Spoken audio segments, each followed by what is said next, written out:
రాష్ట్ర అధ్యక్షులు నిర్ణయించుకొని వారు చెప్తారు. మేము ఎవరితోని పొత్తు పెట్టుకోము. మాకు ఈ చిల్లర రాజకీయాలు చేసి ఈ చిల్లర రాజకీయాలతో అధికారం రావాలని ఆలోచన మాకు లేదు. అధికారంలోకి నీతిగా నిజాయితీగా సింగిల్గా మేము అధికారంలోకి వస్తాం.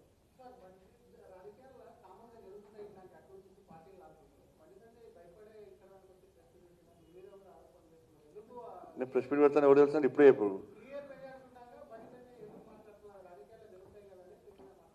నేను ప్రెస్ మీట్ పెడతాను చెప్పిందే ఇప్పుడే. నేను ప్రెస్ పెడతాను, నేను ఎవరు చెప్పలే కానీ నేను ఎవరు చెప్పలే ఎవరు చెప్పలే. మీ అందరికి కలవాలే.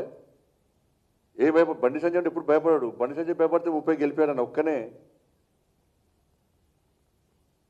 ముఖ్యమంత్రి గారు వచ్చిపోయారు, వాళ్ళ బడే బాయ్ వచ్చిపోయాడు, చోటే బాయ్ వచ్చిపోయాడు. వీళ్ళిద్దరి మధ్యాహ్నం ఏమవుతాడు, మహారాష్ట్ర కానీ వచ్చిండు, బీఆర్ఎస్ పార్టీ అందరూ వచ్చారు, పుష్కలంగా పైసలు వెదజలేరు.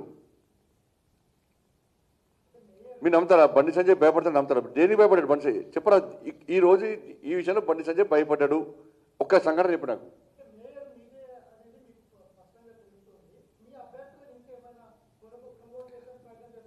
మా అభ్యర్థులు అట్లా పోయేటోళ్ళు కాదన్న.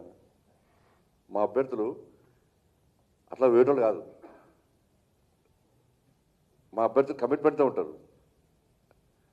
బీఆర్ఎస్ కాంగ్రెస్ పార్టీ ఖచ్చితంగా ఉన్నారు. మా అభ్యర్థులను ఓడగొట్టడానికి బీఆర్ఎస్ పార్టీ కాంగ్రెస్ పార్టీ కలిసి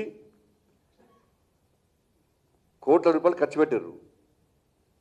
బీఆర్ఎస్ పార్టీకి కాంగ్రెస్ పార్టీకి గుణపాఠం చెప్పడమే మా అభ్యర్థుల లక్ష్యం.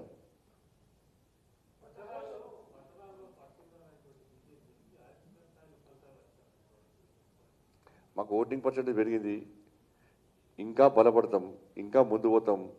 రేపు జిహెచ్ఎంసీ ఎన్నికలు కూడా ఇదే పందాన్ని కొనసాగిస్తాం.